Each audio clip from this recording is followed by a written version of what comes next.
kunitazama. Asante Baba kuniona.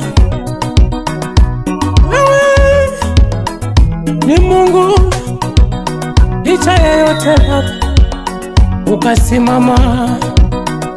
Wengi walisema kwamba sitasonga, wakadhibiti kasema sina mwanzo. Kumbe ulikuwa umeshaniona, kumbe ulikuwa wanifikiri. Walichimba kisima ili nizame, kainua miamba ili zinimalize. Baba wa mbinguni usiyeniacha, naye nipambania, kanipambania.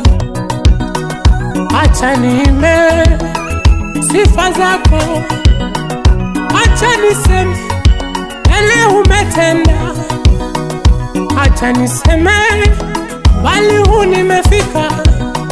Kweli wewe umekuwa mwema, masomo yangu wewe wajua, kipawa changu wewe wajua, kule niendako wewe wajua.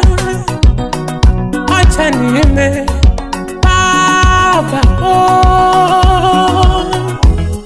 nimevushwa na Baba,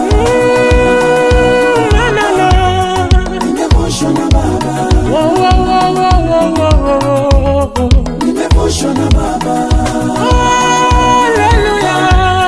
nimevushwa na Baba, Umetenda yale mwanadamu walishindwa, nimevushwa na Baba, Baba nitete na mimi, nimevushwa na Baba, na na na na, nimevushwa na Baba, ay ay ay ay ay ay ay.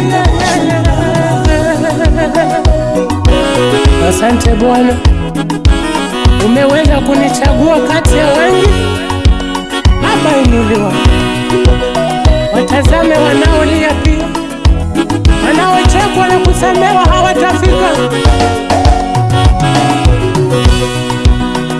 Hata Yesu aliposhuka duniani, watu hawakujua lengo lake gani.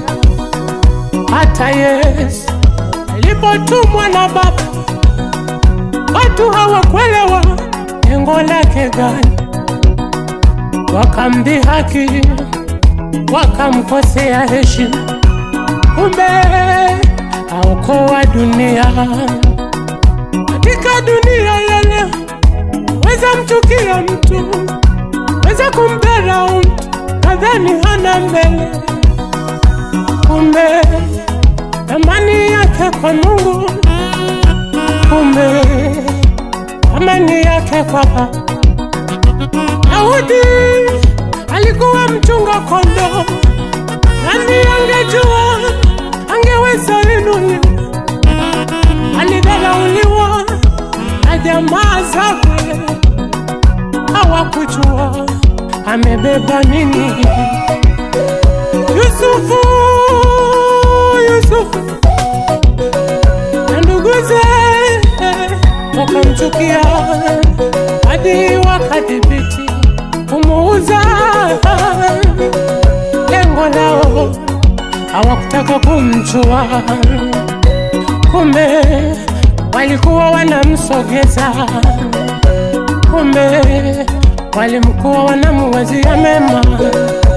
Enda kwa Farao, Yusufu yaliyotoke akawa waziri mkuu. Wajua katika maisha haya simchukie mtu maana humjui, waelewa simdharau mtu maana haumtambui. Mwanzo wake unaweza kuwa mbaya, lakini mwisho ukawa wa maana. Mwanzo wake unaweza dharauliwa, lakini mwisho ukawa mzuri. Baba asante,